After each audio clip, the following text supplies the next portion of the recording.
네, 안녕하세요. 뉴딜 산업단의 노혜경입니다. 오늘은 첫 번째 세미나로 호흡 비말의 특성과 비말 전파 예방책에 대해 이해할 수 있는 시간을 마련해 보았습니다. 세미나 내용은 먼저 개념에 대해 소개해 드리고 호흡 비말이 어떻게 생성되며 전파되는지 말씀드리겠습니다. 그리고 비말 전파 예방법과 관련하여 기존의 연구들을 소개하고 시사점을 설명드리겠습니다. 마지막으로 관련된 토의와 질의응답이 있을 예정입니다. 먼저 코로나 바이러스는 사람과 다양한 동물에 감염될 수 있는 RNA 바이러스의 한 종류로서 이번 사스 코로나 바이러스 2는 사람 감염을 통해 중증 폐렴을 일으키는 코로나 바이러스의 한 신종 형태라고 할 수 있습니다. 코로나 바이러스라는 이름은 그림에서처럼 표면에 왕관 모양의 스파이크가 있어 붙여졌다고 합니다. 질병명은 코로나 바이러스 감염증 또는 코비드-19이 정식 명칭입니다. 대표적 증상으로는 발열, 기침, 인후통과 같은 호흡기 증상이 있습니다. 9월 4일 기준 현재 국내 치명률은 1.5대까지 떨어진 상황이지만 이 병원체에 불활화된 검체를 취집하는 경우에는 생물안전시설 2등급, 그리고 바이러스 배양과 같이 병원체를 직접 취급하는 경우에는 3등급 시설이 요구되는 치명적인 바이러스라고 할 수 있습니다. 일반적으로 비말을 통해 감염된다고 알려져 있고요. 이에 따라서 다양한 수칙들이 비말의 전파를 막기 위해서 권장되고 있습니다. 왜 이런 것들이 도출되었으며 또 얼마나 효과 있는지 한 번쯤은 궁금하셨을 것 같은데요. 오늘 세미나는 이런 부분에 대한 궁금증을 해소하실 수 있도록 비말의 특성이 무엇이며 어떻게 형성되고 전파되는지, 또 실제로 이런 예방법의 효과는 실험 결과에서 어떻게 보여졌는지 알아보겠습니다. 비말은 크게 세 가지 상황에서 인체의 호흡기 내에서 생성됩니다. 우선은 호흡 기류가 기도에서 불안정한 점액 내층을 지속적으로 자극시키기 때문에 파편들이 발생합니다. 두 번째는 숨을 내쉴 때 우리 기도는 폐쇄되었다가 들이마실 때 개방되는데요. 다들 생물 시간에 배우셨죠? 그 호기시 횡격막이 올라가면서 수축되고 숨을 내쉬면 다시 개방되고요. 이때 기도를 가로지르고 있던 유체막이 파열되며 마이크로미터 비말이 생성됩니다. 쉽게 말해서 어릴 때 비누방울을 두 개로 분리할 때 비누방울이 점점 벌어지다가 마지막엔 터지면서 파편들이 발생하는 상황을 떠올리시면 이해가 쉬우실 것 같습니다. 또 마지막으로 재채기같이 큰 충격적인 활동이 있을 때 혀나 입술의 마찰에 의해 비말이 형성이 되게 됩니다. 이 타액의 일부는 재흡수되고 나머지는 입과 코를 향해서 방출되면서 비말로서 투출되는데요. 큰 비말은 탄도적으로 떨어지면서 주변을 오염시키고 작은 비말은 난류 구름을 형성하면서 더 오래 대기 중에 잔존하면서 물체에 부착하는 경우에는 간접 전파로 이어질 수 있게 됩니다. 그리고 주변의 습기나 온도에 따라 증발 속도에 차이가 있을 수 있지만 이 비말은 수초 내에 기화해서 더 작은 비말핵 또는 에어로졸의 형태가 되는데요. 이 에어로졸화 비말은 가볍게 둥둥 떠다니며 환기 시스템 속으로 들어가 대기 전파를 가속화시킬 수 있다고 합니다. 일반적으로 코로나 바이러스는 대기 중에서는 3에서 최대 16시간까지, 물체 표면에서는 2, 3일간 생존 가능하다고 알려져 있는데요. 확진자가 다녀간 뒤에 더 오랜 시간이 지나도 감염되거나 역학조사의 연결고리를 찾을 수 없는 경우에는 이런 에어로졸화 비말이 묻은 물체를 통해 감염되는 경우가 있을 수 있겠죠. 비말의 농도, 속도, 크기와 같은 기본 속성은 어떨까요? 우리가 재채기나 기침은 말하기나 호흡에 비해 10배에서는 1000배까지 비말을 발생시키기 때문에 우리가 비말 전파를 통한 감염을 막기 위해서는 이런 재채기나 기침하는 사람을 무조건 조심해야 한다고 할 수 있을 것 같습니다. 그렇지만 호흡은 하루 동안에 일어나는 총량을 계산해 보면 재채기 한 번이나 기침 몇 회보다 더 많은 에어로졸을 발생시킬 수 있다고 합니다. 또 그리고 노래나 연설처럼 말을 세게 할 때도 비말이 더 빠르게, 더 많이 나오기 때문에 우리가 이제는 말도 조용조용하고 밥도 침묵을 지키면서 먹어야 하는 시대가 왔다고 할 수 있겠습니다. 이 비말의 크기는 사람과 주변 환경 요인에 따라 0.1에서 1000 마이크로미터까지 광범위한 길이 범위에 해당한다고 알려져 있습니다. 기존 연구에서 측정한 결과를 보시면 주로 50에서 70 마이크로미터대에 많이 분포하고 있지만 이 또한 학계와 의료계에서 아직까지 논란의 여지가 있다고 합니다. 또 기후나 지역 조건에 따라서도 달라질 수 있습니다. 이 비말이 어떻게 이동하는가 정리해보면 먼저 큰 비말은 충분한 모멘텀이 있으면 앞 사람에게 직접 전파되고 또는 기화되지 못하고 표면에 부착합니다. 50 마이크로미터 미만의 작은 비말은 난류 구름을 형성하여 더 오래 대기 중에 잔류하며 전파력이 높아지는데요. 아까 말씀드렸듯이 대기 중에서는 3에서 16시간까지 생존할 수 있고 무기물 표면에서는 2, 3일간 생존이 가능하고요. 이 중 일부는 기화하여 약 10 마이크로미터 미만의 비말 핵을 형성합니다. 이렇게 공중에 떠다니다 물체 표면에 부착된 비말은 수시간에서 수일까지 간접 전파를 할 수 있습니다. 처음 배출되는 비말의 수평 이동 가능 거리가 1에서 2m, 약 3에서 6피트 정도이기 때문에 현재 안내되는 사회적 거리두기 지침은 이를 기준으로 2m로 규정이 되어 있습니다. 하지만 연구 결과에 따르면 이는 호흡이나 기침 기준이고 재채기는 6m, 즉 20피트 이상 퍼진다고 합니다. 또 실내 공간에서는 환기 시스템과 같은 다양한 변이 영향을 고려해야 한다는 연구 결과들이 있습니다. 또한 이 비말 중 일부는 대기 중에 건조되어 5 마이크로미터 미만까지 에어로졸화됩니다. 이 1에서 3 마이크로미터의 에어로졸은 실내에서 3에서 16시간 동안 둥둥 떠다니며 최대 7, 8m까지도 이동하며 전파시킬 수 있습니다.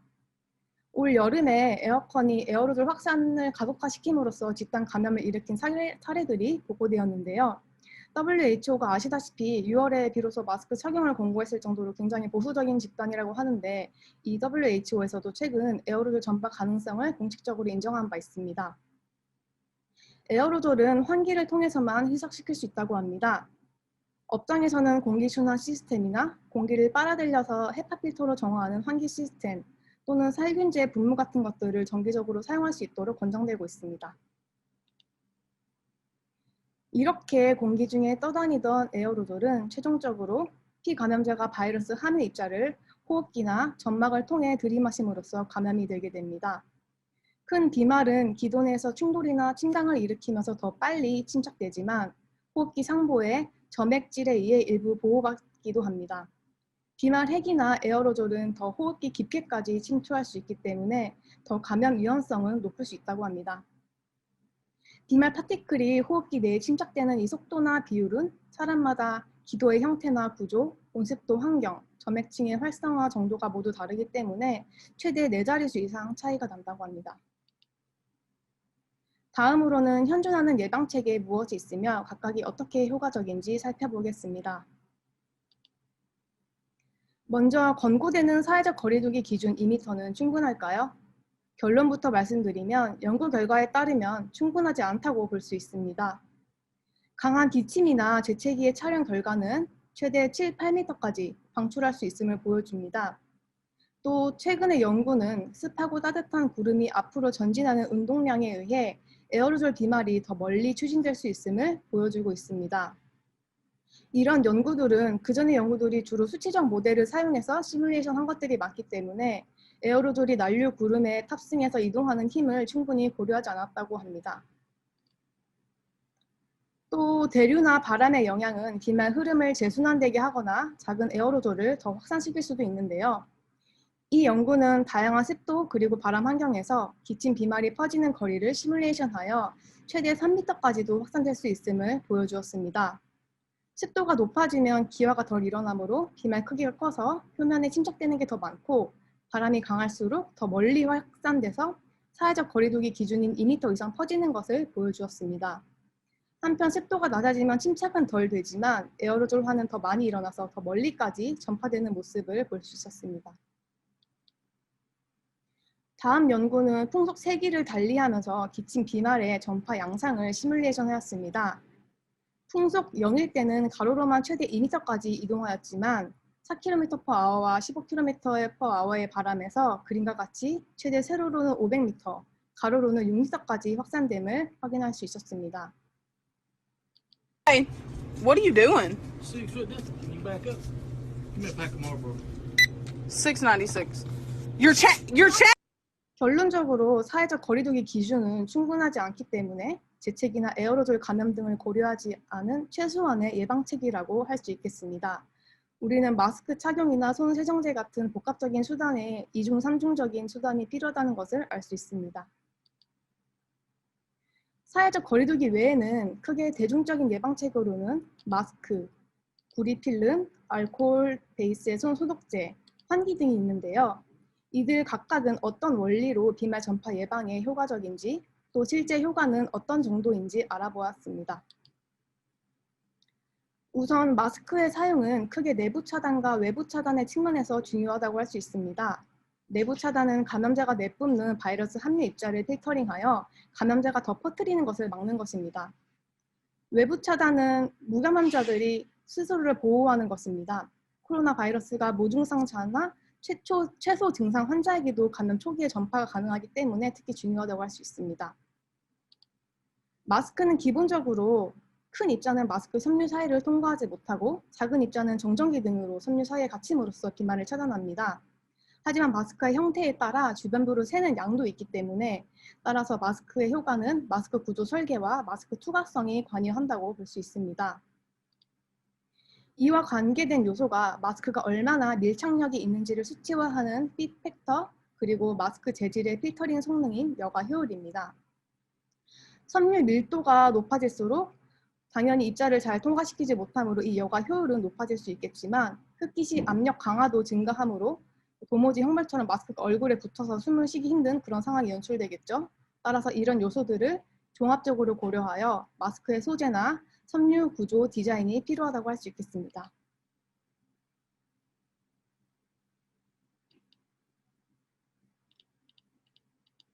일반적으로 국내에서 많이 사용하는 마스크의 종류는 이 크게 4가지라고 보실 수 있을 것입니다. 원칙적으로 면 마스크는 방한용, 보온용으로 만들어진 것이고 보건용으로 차단 효과는 입증되지 않았습니다.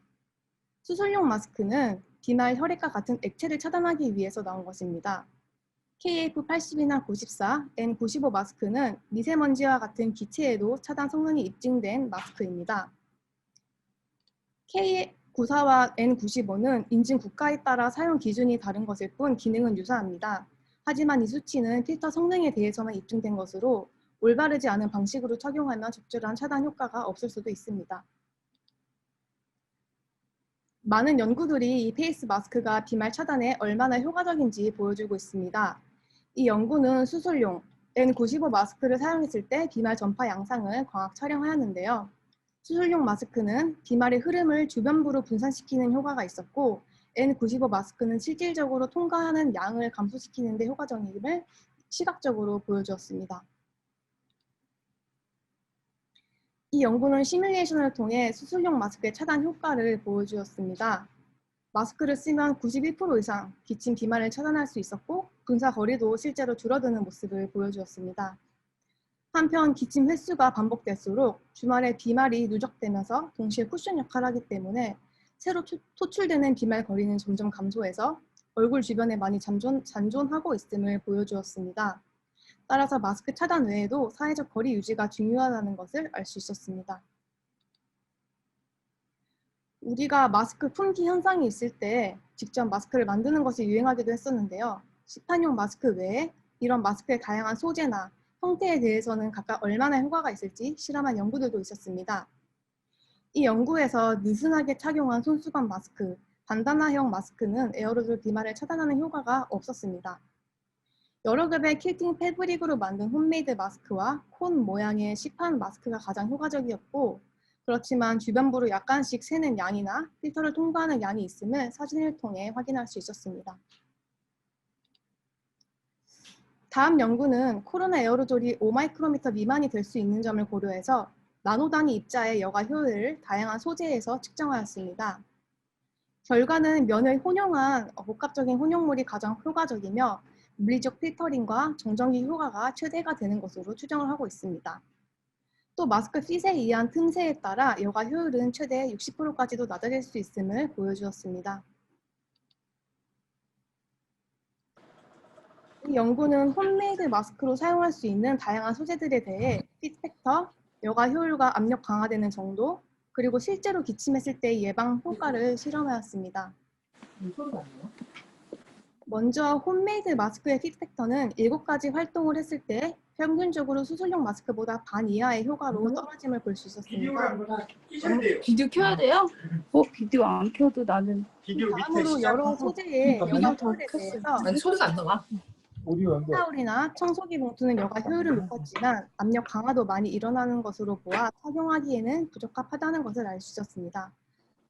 사실 두꺼우니까 당연하겠죠. 그래서 지금 제 설명을 들으면서 뭐 저런 걸 다 연구하나 싶을 수도 있으실 텐데요. 뭐 뜨개질로 마스크를 만드는 나라에는 이런 걸로 마스크를 만들지 않도록 연구했을 수도 있을 것 같습니다. 또 면 티셔츠나 베개 커버가 가정용 마스크 소재로 꽤 효과적일 수 있음을 제안하였습니다. 그러나 실제 비말 차단 효과는 수술용 마스크의 약 3분의 1 정도밖에 되지 않았는데요. 실제 필터 효율은 몇 가지 소재가 수술용 마스크만큼 거의 비등하게 효과가 있을 수 있지만 호흡기 실링 정도 같은 것을 고려하면 의료용 마스크를 대체할 수는 없다는 것을 알 수 있었습니다. 또 최근 식당이나 삼단구에 투명 칸막이가 있어서 많이 사용되고 있는데요. 이 높이가 어느 정도여야 비말을 실제로 차단할 수 있는지 대기편에서 최근 실험을 진행하였습니다. 테이블 위에 투명 칸막이를 놓고 분무기 높이를 조절하면서 분무기 높이로부터 칸막이가 얼마큼 높을 때 비말이 효과적으로 차단될 수 있는지 확인하였습니다. 결과적으로 분무기로부터 칸막이 높이가 38cm 이상일 때 99.9% 차단되었으며 앉았을 때 테이블에서 입까지의 높이가 통상 40에서 50cm인 것을 고려하면 90cm 이상의 칸막이를 설치했을 때 효과적으로 비말을 차단할 수 있다는 결론을 얻을 수 있습니다. 또 코로나 바이러스가 무기물 표면에서 최대 2, 3일까지 생존 가능하다고 알려져 있는데요. 이 연구는 판지나 스테인리스, 플라스틱 등 다양한 표면에서 코로나 바이러스의 생존력이 얼마인지 확인해 보았습니다. 구리 표면에서 4시간 정도면 활동성 있는 바이러스가 검출되지 않는다는 결과를 얻었고요. 따라서 우리가 엘리베이터 버튼 등에 많이 부착된 구리 필름은 뭐 저거 효과 있는 거야? 전자파 차단 스티커 같은 거 아니야? 이런 생각하실 수도 있는데 실제로 효과가 있다고 볼 수 있겠습니다. 그래프에서 Y축은 감염 역가라는 건데요. 유닛당 얼마나 바이러스가 검출되는지를 기준으로 바이러스의 양을 보여주는 측정 단위로 보시면 될 것 같습니다. 또 한편 HW에서는 에탄올과 IPA 베이스의 손세정제 사용을 권장하고 이러한 포뮬러를 배포하고 있는데요. 이 두 가지 포뮬러가 코로나 바이러스 제거에 얼마나 효과적인지 실험한 연구들을 살펴보았습니다. 두 연구 모두 에탄올 베이스에서는 약 30초 후, IPA 베이스에서는 25초 이상이면 코로나 바이러스의 활동성이 0의 수렴함을 보여줍니다. 포뮬러에서 이 글리세롤은 손에 기름과 잘 섞이게 하기 위한 계면활성제 그리고 과산화수소는 오염물질을 제거하기 위한 역할이라고 보시면 됩니다. 마지막으로 환기 시스템의 효과와 관련된 연구들을 소개해드리기 전에 우선 크게 3가지 환기 시스템 종류에 대해서 간단히 이해하시면 좋을 것 같아서 설명을 드리려고 하는데요. 크게 믹싱 벤틸레이션, 이하 MV, 그리고 디스플레이스먼트 벤틸레이션, 이하 DV, 그리고 언더플로어 에어 디스트리뷰션 3종류의 환기 시스템을 주로 평가하였습니다. MV는 상층에서 신선하고 찬 공기가 아래로 공급되면서 방 전체에 대류가 일어나고 오염된 공기는 신선한 공기와 섞이며 희석되면서 위로 배출되는 환기 방식이라고 볼 수 있습니다. DV는 아래에서부터 깨끗한 공기가 점차적으로 채워지기 때문에 기존에 더우면서 오염된 공기는 위로 밀려 올라가면서 배출되는 환기 방식입니다. 이 DV는 상대적으로 따뜻한 기존의 더운 공기가 수직 상승하면서 빠르게 오염물질이 배출된다는 특성이 있지만 방의 열적 층화가 일어나게 됩니다. 반면 MV는 온도층이 균일하게 유지될 수 있습니다.